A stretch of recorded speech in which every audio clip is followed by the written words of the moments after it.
வருவாய்த்துறை அலுவலர்களை பணியிறக்கம் உள்ளிட்ட வாழ்வாதார கோரிக்கைகளை வலியுறுத்தி 3 கட்ட போராட்டங்கள் அறிவித்த நிலையில், வருவாய்த்துறை அலுவலகம் சங்கம் சார்பில் இன்று ஒட்டுமொத்த தற்செயல் விடுப்பு மற்றும் உண்ணாவிரத போராட்டம் நடைபெறுகிறது.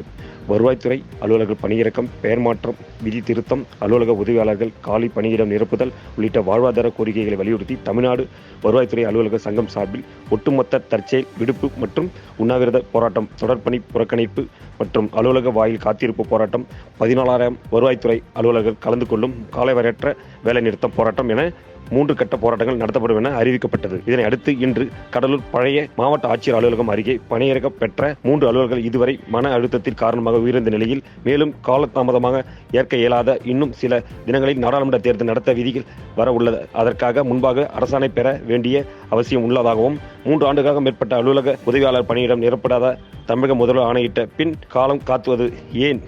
அரசின் முக்கிய திட்டங்களை எல்லாம் வருவாய்த்துறை அலுவலர்கள் வசம் ஒப்படைத்து இரவு பகலாக ஓய்வின்றி பணி மேற்கொள்ள உத்தரவிட்டு அவர்களின் கோரிக்கைகளை நிறைவேற்ற மனமில்லாத என கூறி இன்று ஒட்டுமொத்த தற்செயல் விடுப்பு எடுத்து உண்ணாவிரத போராட்டத்தில் ஈடுபட்டு வருகின்றனர். சுமார் 200க்கும் மேற்பட்டோர் கலந்து கொண்டுள்ள இந்த ஆர்ப்பாட்டத்தில் தங்களது கோரிக்கைகளை வலியுறுத்தி கோஷங்களை எழுப்பி உண்ணாவிரதம் போராட்டம் மேற்கொண்டனர். எம்நாடு செய்திகளுக்காக கடலூரிலிருந்து கொளஞ்சிநாதன். பாதகம் செய்பவரை கண்டால் நாம் பயங்கொள்ளலாகாது பாப்பா, மோதி மிதித்து விடு பாப்பா, அவர் முகத்தில் உமிழ்ந்து விடு பாப்பா.